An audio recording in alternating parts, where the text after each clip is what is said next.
Self discipline नहीं, उसका कोई रेस्पेक्ट नहीं। जिसके अंदर आत्मसंयम नहीं, उसका आत्मसम्मान नहीं हो सकता। और जिसके अंदर आत्मसम्मान नहीं, वो मनुष्य होकर भी मनुष्य नहीं है। जो अपने आत्मसम्मान की रक्षा न कर पाए, उसका मनुष्य होना बेकार है।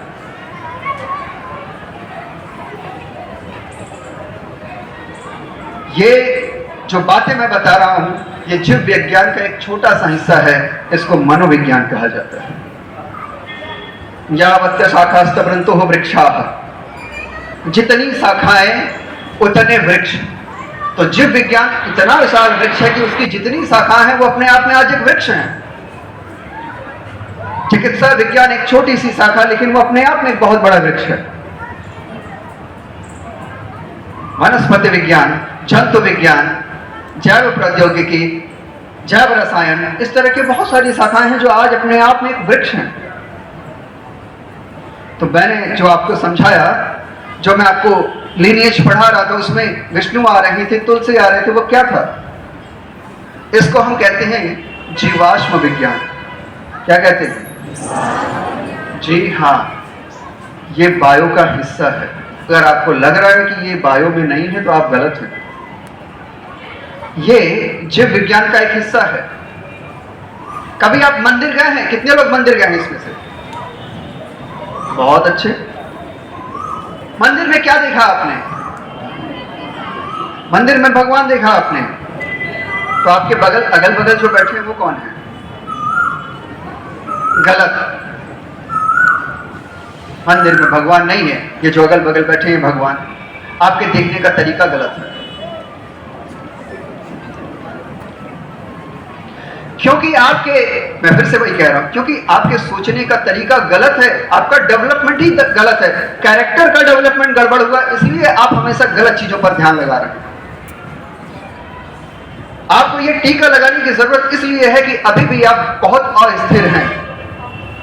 आपको पता ही नहीं कि अगल बगल कौन बैठा है। जो आसपास है उसका अपमान करते हैं, तिरस्कार करते हैं और मंदिर में भगवान ढूंढते हैं। और क्या देखा मंदिर में?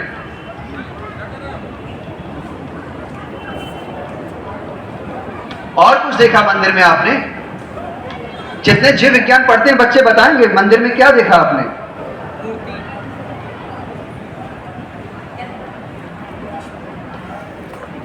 सोचिए कि आपका जीव विज्ञान पढ़ना बेकार है। हाँ बताओ बेटा। मूर्ति सर, मूर्ति।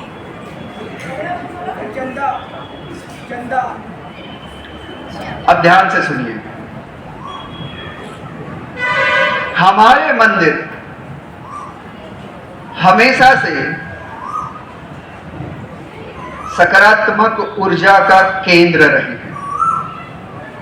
Positive energy. गणेश की कहानी भी वैसी ही है। जब उनका सिर काटा गया, अर्थात उनके अंदर जो अहंकार था उसको समाप्त किया गया, तब वो शून्य हुए और उसके बाद वो सकारात्मक हुए। सकारात्मक होने के बाद पता है वो सभी देवताओं के ईश्वर हुए, सभी गणों के ईश हुए। गण धन ईश गणेश। नाम ले लेने से कि हे गणेश जी हम कार्य शुरू कर रहे हैं, आप बस आ जाओ, नाम लेने से शुभता का प्रचार प्रसार हो जाता है जीवन में। आप सबको गणेश बनना है। आपके अंदर इतनी सकारात्मक ऊर्जा हो कि आप जिस रास्ते से चले वहां जो भी खड़ा हो उसका शुभ लाभ हो जाए। और अगर ऐसा नहीं हो पा रहा है तो सच में आपका पढ़ना व्यर्थ है। किसी काम का नहीं है यह ज्ञान जिससे आप किसी का शुभ न कर पाए। आपके अंदर विनम्रता ना हो, आत्मसम्मान ना हो, आत्मसंयम ना हो, आप किसी का शुभ नहीं कर सकते, कल्याण नहीं कर सकते। ऐसी ज्ञान अर्जन किसी कार्य की नहीं, किसी महत्व की नहीं। मंदिर में आप जब जाते हैं, मंदिरों में अलग अलग तरह के फूल लगे होते हैं। जिसने देखा वो हाथ ऊपर करे।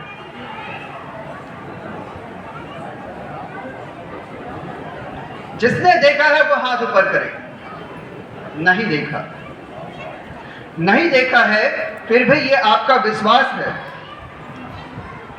ठीक उसी तरह से जैसे आज आप हैं, आपने शायद अपने दादाजी को देखा हो, उनके दादाजी को देखा हो, लेकिन क्या उनके भी दादाजी को देखा है? नहीं देखा है।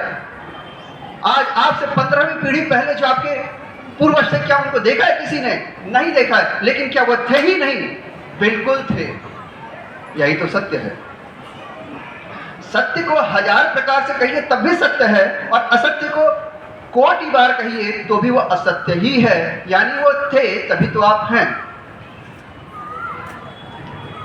इसीलिए मैं कह रहा हूं कि जीव विज्ञान की परिभाषा को समेट पाना, और किताबी ज्ञान तो बहुत आसान है, 2 लाइन में हो जाएगा, बचपन से पढ़ रहे हो। लेकिन वैसे समेट पाना कि जीव विज्ञान की एक उचित परिभाषा क्या हो, बहुत मुश्किल कार्य है। तो चलिए उसी कथा से शुरू करते हैं।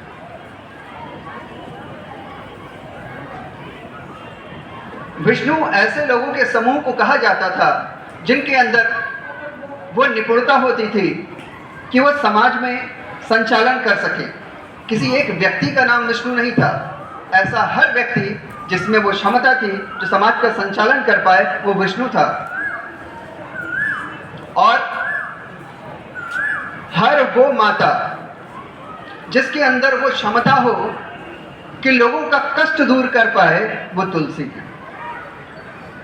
आज आप लोग सिर्फ और सिर्फ उसे मंत्रों के उच्चारण में रखते हैं। या देवी सर्वभूतेषु प्रकृति रूपेण संस्थितः नमस्तस्यै नमस्तस्यै नमस्तस्यै नमो नमः। जोर से बोलिए, नमस्तस्यै।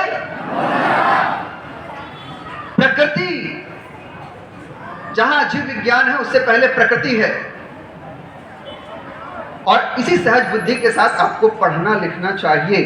अगर आपकी बुद्धि ऐसे है नुकीली, तो ज्ञान आएगा और ऐसे टकरा के चला जाएगा।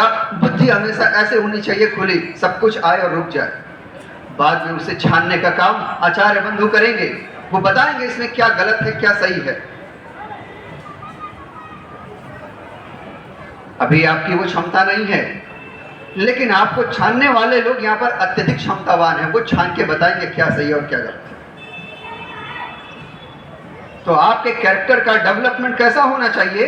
विष्णु की तरह। आपके कैरेक्टर का डेवलपमेंट कैसा होना चाहिए? मां तुलसी की तरह। इसी तरह एक कथा होगी, आपने सुनी होगी। एक छोटा सा बालक है, अपनी माता को इतना प्रेम करता है कि उनकी माता उन्हें कहती है जाओ दरवाजे पर खड़े हो जाओ। वो खड़े हो जाते हैं। कोई भी देवता आता है उसे मार देते हैं, उनसे लड़ाई करते हैं, उनके साथ अनर्गल वार्तालाप करते हैं। नाम तो सुना ही होगा, विनायक। यहां तक कि जब उनके पिता आते हैं उनसे भी बहस करते हैं, लड़ाई करते हैं। नहीं जाने दूंगा अंदर, कौन हो तुम?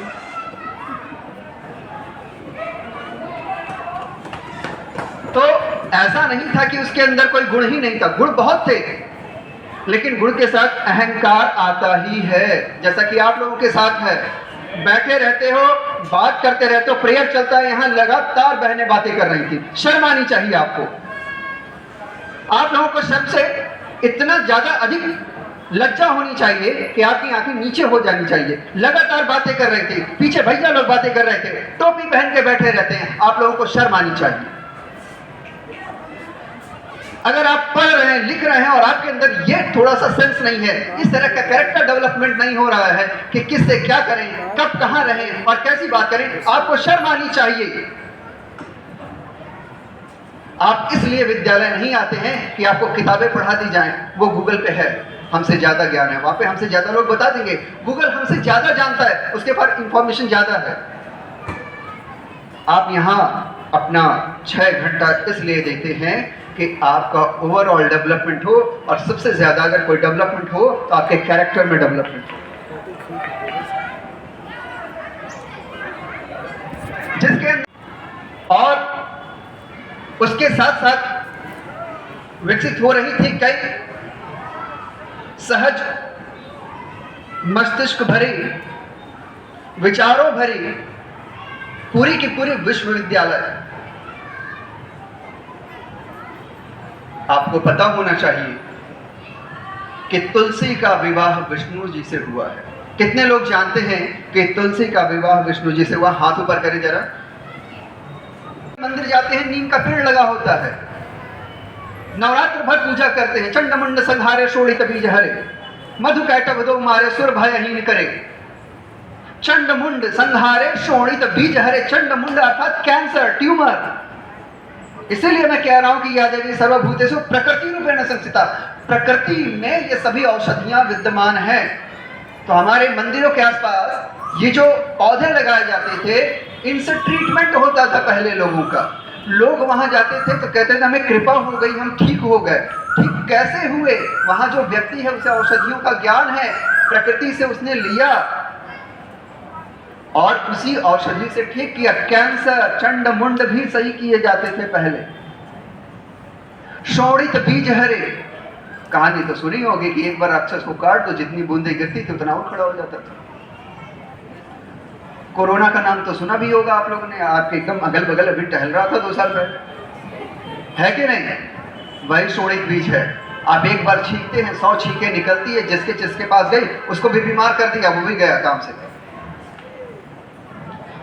तो इसी प्रकृति में गिलोय नाम का पौधा मिलता है कि नहीं? नीम था कि नहीं? एलोवेरा था ना, तुलसी माँ थी ना। इन्हीं सबके पेस्ट बनाकर तो पिलाए गए, तो बहुत सारे लोग हमारे यहाँ बच गए। मसालों का प्रयोग किया कि नहीं आपने? यही है प्रकृति। इसीलिए प्रकृति पूजनीय है, इसलिए वो माँ है, क्योंकि वो हमारी रक्षा करती है। इसलिए जीव विज्ञान तो जरूर पढ़ना चाहिए। और आप कुछ पढ़ें या ना पढ़ें, अगर आपको जीव विज्ञान नहीं पढ़ने आ रहा है तो आप कुछ नहीं पढ़ रहे हैं। आपके जीवन में सब कुछ अशेष है, अब शून्य है। वो शेष शब्द हटा दीजिए, अशेष, अब कुछ है ही नहीं, जाने दो। इसलिए जीव विज्ञान पढ़ना चाहिए। अब कहेंगे सर सब बायो पढ़ेंगे तो मैथ कौन पढ़ेगा? अरे बच्चों 10वीं तक भी बायो होता है, क्लास 10th तक भी जीव विज्ञान होता, उतना ही पढ़ो ना। बाकी जिसका मन करेगा वो पढ़ेगा।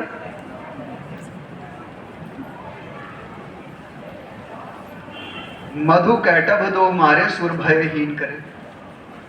किसको किसको मारा भाई?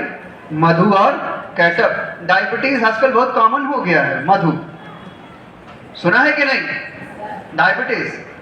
डायबिटीज का भी इलाज हमारे वनस्पतियों में, उसे हम आयुर्वेद कहते हैं। और आज उसे हम बड़ी हीन दीन दृष्टि से देखते हैं। आयुर्वेद अरे बेकार है। क्यों? क्योंकि आपके ज्ञान का लोप हो गया है। आपको जो सीखना था वो सीखा ही नहीं। इस ज्ञान को फिर से जागृत करिए। मधु कैटभ को मारना है तो फिर से आपको प्रकृति का मूल ज्ञान होना चाहिए। आपको पता है ये मौलश्री का वृक्ष क्या करता है जो आपके प्रांगण में लगा है वो बड़ा सा मेमुसिफ इलेंगी? बता सकते हैं ये मेमुसिफ इलेंगी किस काम का है? चलिए ठीक है, ये सिंदूर का पेड़ जो लगा है इसका क्या काम है? आपके सामने ये छोटा सा सिंदूर का पेड़ है, इसका कोई काम बता सकता है बच्चों? उसके बगल में झूठा अशोक का पेड़ है, उसके बारे में जानते हैं आप?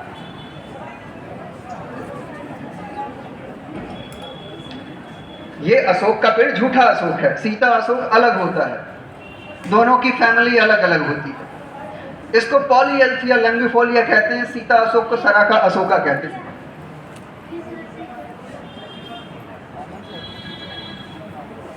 तो सोचिए कि आप कितना कम समझ रहे हैं अपने अगल बगल की चीजों को। इसलिए मैं आपसे बार बार ये कहूंगा कि पढ़िए, जी भर के पढ़िए, अपने डेवलपमेंट के लिए पढ़िए। जीवन आपका है, जो कुछ मिलेगा वो आपको मिलेगा, लेकिन इसका दूरगामी परिणाम समाज को मिलेगा।